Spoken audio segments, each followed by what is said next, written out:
Apple ने release कर दिया है iOS 18.2 का बीटा 4 रजिस्टर्ड डेवलपर्स के लिए और पब्लिक बीटा टेस्टर्स के लिए भी ये जो अपडेट है बहुत जल्द आने वाला है। साथ ही यहाँ पे iPad OS 18.2 का बीटा 4 आ गया है, Mac OS Sequoia 15.2 का बीटा 4 आ गया है और Watch OS 11.2 का बीटा 3 यहाँ पे एप्पल ने पुश कर दिया रजिस्टर्ड डेवलपर्स के लिए। तो दोस्तों चलिए हम बात करते हैं क्या कुछ नया है इस अपडेट में, क्या क्या चेंजेस किए गए हैं, क्या क्या बग फिक्सेस किए गए हैं, वो सारे कुछ हम इस वीडियो में बात करेंगे। सबसे पहले दोस्तों हम बात कर लेते हैं अपडेट की साइज की। तो ये जो अपडेट है उसकी साइज है 788.5 MB, जो कि मेरे यहाँ iPhone 16 Pro में ये अपडेट आया हुआ है वो 788.5 MB की है। तो ये ज्यादा बड़ा अपडेट नहीं है, यानी कि इसमें नॉर्मल बग फिक्सेस किए गए होंगे, कुछ कुछ फीचर्स चेंजेस होंगे। तो चलिए दोस्तों हम जानते हैं क्या क्या इसमें चेंजेस हैं, क्या क्या फीचर्स हैं। तो सबसे पहले हम अपने आईफोन की सेटिंग्स में जाएंगे और उसके बाद जनरल में जाएंगे और यहाँ से अबाउट पे टैप करके इसका जो बिल्ड वर्जन है वो देखेंगे। तो बिल्ड वर्जन आप देख सकते हैं दोस्तों की 22C5142A है। लास्ट में आपको यहाँ पे ये देखने को मिल रहा है। इसका मतलब ये है कि बहुत जल्दी हमें यहाँ पे RC बिल्ड भी देखने को मिल सकता है और RC बिल्ड के बाद हमें नेक्स्ट वीक यहाँ पे फाइनल रिलीज जो पब्लिक रिलीज होती है, पब्लिक अपडेट आता है, वो हम यहाँ पे iOS 18.2 का देख सकते हैं। बात करते हैं दोस्तों अवेलेबल स्टोरेज की। तो यहाँ पे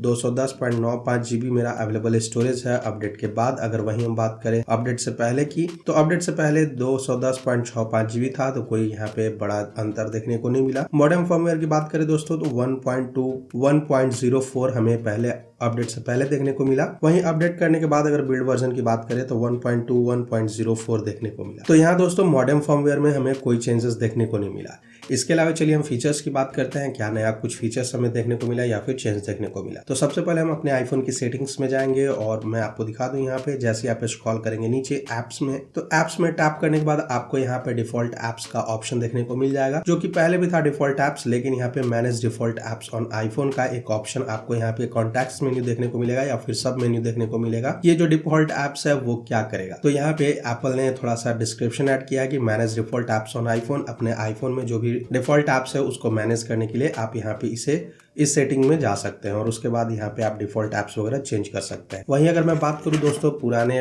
वर्जन में iOS 18.2 बीटा 3 में, तो सेटिंग्स में जाने के बाद अगर आप यहाँ एप्स में जाते तो आप देख सकते थे कि डिफॉल्ट एप्स कुछ इस तरह से हमें देखने को मिल रहा था, लेकिन अब डिफॉल्ट एप्स के साथ यहाँ पे हमें साथ ही यहाँ एक मेन्यू दिख जाता है या फिर सब ऑप्शन दिख जाता है, जिसमें कि ये कैसे काम कर रहा है डिफॉल्ट एप्स वो हमें बताया गया है। इसके अलावा दोस्तों अगर आप कोई भी एप्स यहाँ पे ओपन करेंगे, मतलब एप्स की सेटिंग्स में जाएंगे, जैसे अगर मैं दिखाऊं यहाँ पे अगर मैसेजेस में मैं जाता हूं, तो मैसेजेस में जाने के बाद आप देखेंगे कि यहाँ पे डिफॉल्ट मैसेजिंग ऐप का ऑप्शन यहाँ पे दिख रहा है। मतलब कि हर ऐप में जो कि मैसेजेस वगैरह हैं, मेल हैं, वो सारे ऐप्स में आपको यहाँ पे सेटिंग देखने को मिलेगा, जिसमें कि आप वहां से ही डिफॉल्ट ऐप्स को सिलेक्ट कर सकते हैं। जैसे डिफॉल्ट मैसेजिंग ऐप में क्या आप रखना चाहते हैं वो यहाँ से सिलेक्ट कर सकते हैं। अगर आप दूसरे एप्लीकेशंस भी रखेंगे तो वो भी आपको ऑप्शन देखने को मिलेगा। जैसे कि मैं अगर मेल में दिखाऊं तो मेल में जाने के बाद यहाँ पे डिफॉल्ट मेल ऐप का ऑप्शन मुझे दिख रहा है, यहाँ से मैं मेल या फिर जीमेल को सिलेक्ट कर सकता हूँ। तो यहाँ पे डिफॉल्ट ऐप सिलेक्शन का जो ऑप्शन है वो आपको एप्स की सब सेटिंग्स में भी देखने को मिल जाएगा। साथ ही दोस्तों मैसेजेस की जो ऐप सेटिंग है उसमें आपको सेंसिटिव कंटेंट वार्निंग का एक ऑप्शन देखने को मिलेगा। अगर आप इसे ऑन करते हैं तो ऑन करने के बाद आपको यहाँ पे बहुत सारे ऑप्शंस दिख जाएंगे। हालांकि ये जो सेंसिटिव कंटेंट वार्निंग है वो डिटेक्ट करता है न्यूड फोटोज वीडियोस, आपके आईफोन में देखने से पहले वो डिटेक्ट करेगा और उसको वहां पे ब्लर करेगा या फिर उसे ब्लॉक कर देगा। तो ये जो फीचर है सेंसिटिव कंटेंट एंड वार्निंग का सेटिंग, वो आप अपने आईफोन में मैसेजेस सेटिंग्स से भी यहाँ पे चेंज कर सकते हैं। साथ ही दोस्तों आपको यहाँ पे एप्स एंड सर्विसेज का भी एक्सेस मिल जाता है सेंसिटिव कंटेंट वार्निंग में, तो आप यहाँ पे सिलेक्ट कर सकते हैं क्या क्या चीजें आप एक्सेस करना चाहते हैं। जैसे एयर ड्रॉप है, कॉन्टैक्ट्स है, मैसेजेस, वीडियो मैसेजेस, ये सारी चीजें आप यहाँ पे इनेबल डिसेबल भी कर सकते हैं। इसके अलावा दोस्तों अगला जो चेंज मैंने देखा iOS 18.2 बीटा 4 में, वो है यहाँ सर्च से रिलेटेड। अगर आप अपने आईफोन की सेटिंग्स में जाके अगर सर्च में जाएंगे तो आपको दोस्तों यहाँ पे सर्च में एक नया सर्च इंजन का ऑप्शन देखने को मिलेगा। तो जैसे ही आप सर्च इंजन पे जाएंगे आपको यहाँ पे बहुत सारे ऑप्शंस दिखेंगे, जैसे Google, Yahoo, Bing, DuckDuckGo, इकोशिया,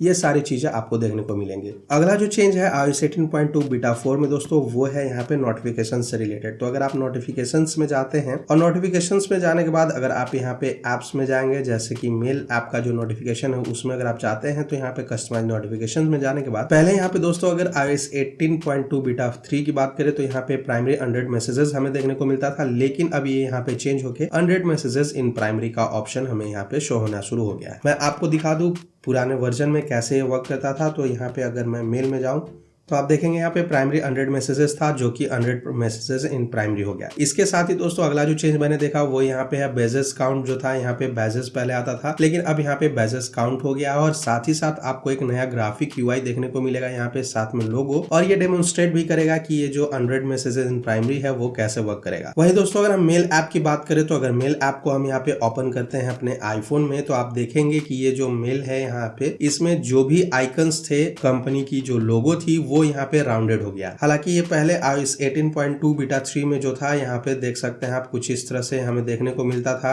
square में, लेकिन अब ये थोड़ा बहुत यहाँ पे राउंडेड हमें देखने को मिल रहा है। ये जो नया अपडेट है iOS 18.2 बीटा 4 में ये जो आइकन्स हैं वो राउंडेड हैं और काफी अच्छा देखने में ये लग रहा है। इसके अलावा दोस्तों iOS 18.2 बीटा 4 में जो मुझे चेंज देखने को मिला वो है यहाँ पे कैमरा कंट्रोल बटन से, जो इसमें भी जिस आईफोन्स में कैमरा कंट्रोल का ऑप्शन है, कैमरा कंट्रोल बटन है, उसमें ये मुझे देखने को मिला। तो अब दोस्तों अगर आप कैमरा के सेटिंग्स में जाके अगर कैमरा कंट्रोल में जाते हैं तो कैमरा कंट्रोल में आपको यहाँ पे एक नया ऑप्शन देखने को मिल जाता है सबसे नीचे एक्सेसिबिलिटी में। तो आप सिंपली यहाँ पे टैप करके जो कैमरा कंट्रोल की एक्सेसिबिलिटी सेटिंग है वो आसानी से चेंज कर पाएंगे। पहले आपको एक्सेसिबिलिटी में जाना होता था, उसके बाद फिर कैमरा कंट्रोल में जाना पड़ता था, लेकिन अब आप ये जो नया फीचर है या फिर जो नया ऑप्शन ऐड किया गया है उसकी मदद से सिंपली कैमरा कंट्रोल की सेटिंग्स में आके आप एक्सेसिबिलिटी सेटिंग्स को भी यहाँ से एक्सेस कर पाएंगे। अगला जो चेंज मुझे देखने के लिए मिला दोस्तों वो है फोटोज ऐप से रिलेटेड। तो हालांकि ये जो अभी यहाँ पे हमने देखा था ये जो ओवरलैप कर रहा था फुल स्क्रीन में वो अभी भी हमें वैसा ही देखने को मिल रहा है, लेकिन थोड़ा बहुत यहाँ पे इसकी डिजाइन जो है वो चेंज कर दी गई है। अगर आप ध्यान से देखेंगे तो ये फोटोज जो है वो वैसे ही ओवरलैप कर रहा है। मैं आपको साइड बाय साइड पुराने वर्जन्स में दिखा दूं, कुछ इस तरह से यहाँ पे हमें देखने को मिल रहा था पहले भी और अभी भी हमें वही देखने को मिल रहा है जैसे यहाँ पे था पहले। लेकिन दोस्तों मैंने एक और चीज यहाँ पे गौर किया कि अगर आप वीडियोस को कुछ इस तरह से स्क्रब करेंगे तो आप देखेंगे यहाँ पे कि आपको मिली सेकेंड्स भी दिखेगा, जो कि पहले यहाँ सिर्फ और सिर्फ सेकंड्स हमें देखने को मिलते थे वो अब आपको मिली सेकंड्स देखने को मिलेंगे। आप ध्यान से अगर यहाँ पे देखेंगे तो अब मिली सेकंड्स है फोटोज में स्क्रबिंग के दौरान। लेकिन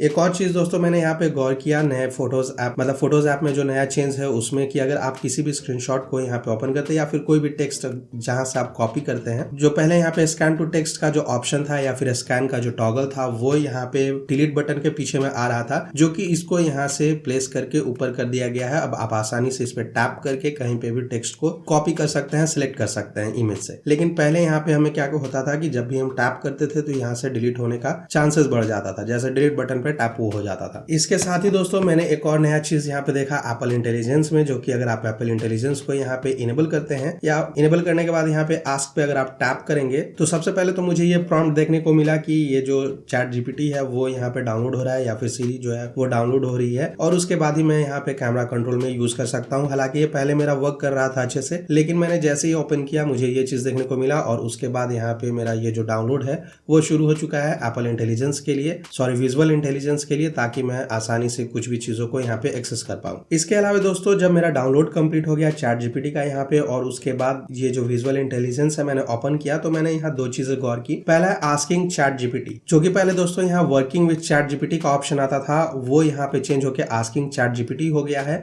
और इसके साथ ही एक और चीज मैंने यहाँ पे गौर किया दोस्तों वो है आस्क अबाउट डिटेल्स। यहाँ बॉटम में जो बार आता था उसमें आस्क अबाउट डिटेल्स लिखा हुआ आ रहा है, जो कि पहले यहाँ पे आता था आस्क चैट जीपीटी। तो ये दो चीजें यहाँ पे चेंज की गई हैं, आस्किंग चैट जीपीटी हो गया ये और आस्क अबाउट डिटेल्स यहाँ पे चेंज हो गया है। इसके अलावा दोस्तों मुझे इसमें और कोई चेंजेस देखने को नहीं मिला। बाकी परफॉर्मेंस जो है वो अच्छे से वर्क कर रहा है, स्मूथनेस है ये और लाइट है थोड़ा। हालांकि दोस्तों मैसेजेस में बहुत लोगों के लिए यहाँ पे स्टिकर्स थे वो काम नहीं कर रहे थे अच्छे से, स्टिकर्स यहाँ से गायब हो जा रहा था या फिर डिलीट हो जा रहा था बार बार। वो अब मेरे फोन में प्रॉब्लम ये तो नहीं कर रहा है, बाकी लोगों का पता नहीं मुझे, लेकिन ये चीजें मेरे साथ भी थी। स्टिकर यहाँ पे जो गायब हो जा रहा था वो अब मेरा परफेक्टली यहाँ पे शो कर रहा है। मैं आसानी से मैसेजेस वगैरह को ऐड कर सकता हूँ, मैसेजेस में स्टिकर्स ऐड कर सकता हूँ। इसमें मुझे कोई बग्स देखने को नहीं मिला। अपडेट के बाद दोस्तों मुझे फोन में वैसा कुछ प्रॉब्लम देखने को नहीं मिला है। इवन की अपडेट के बाद इंडेक्सिंग के टाइम में जो फोन हीट होता है वो भी मुझे ज्यादा देखने को नहीं मिला। हो सकता है कि ठंडी का मौसम है इस कारण ये थोड़ा बहुत मतलब ज्यादा गर्म ना हुआ हो, लेकिन फिर भी इंडेक्सिंग के टाइम जो हीट होता है वो मुझे देखने को नहीं मिला। अपडेट के दौरान भी मुझे मतलब अपडेट के बाद हीटिंग का कोई इशू देखने को नहीं मिला। बैटरी परफॉर्मेंस की बात करें दोस्तों तो आप शायद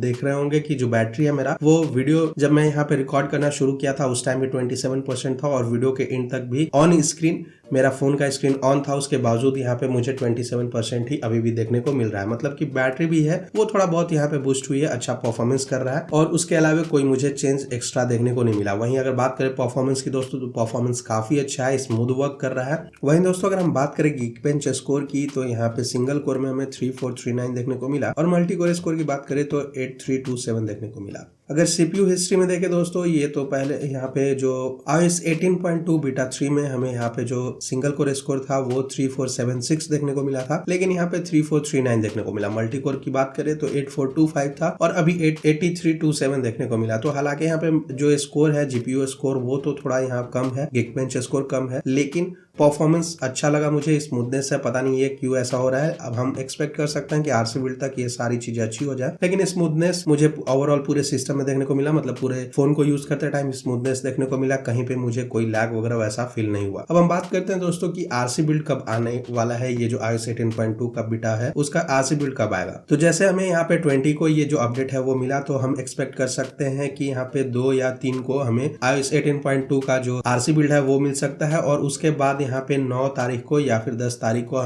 हमें इसका फाइनल जो वर्जन है, फाइनल रिलीज है, वो देखने को मिल सकता है। क्योंकि अभी जो यहाँ पे बिल्ड वर्जन हमने देखा वो A है, तो इसका मतलब कि RC बिल्ड से पहले का ये अपडेट है। इसके बाद कोई और बीटा अपडेट यहाँ पे नहीं आएगा, सीधा हमें RC बिल्ड देखने को मिलेगा। तो 2 दिसंबर को या फिर 3 दिसंबर को हम RC बिल्ड देख सकते हैं, और उसके बाद 9 या 10 तारीख को हमें यहाँ पे इसका जो iOS 18.2 का जो फाइनल रिलीज है, पब्लिक रिलीज है, वो हमें मिल सकता है। तो दोस्तों ये था iOS 18.2 बीटा 4 के सारे अपडेट्स, जो भी चीजें चेंजेस हैं, बग फिक्सेस किए गए, वो सारे कुछ हमने इस वीडियो में बात किया। मैं उम्मीद करता हूँ ये वीडियो आपको अच्छी लगी।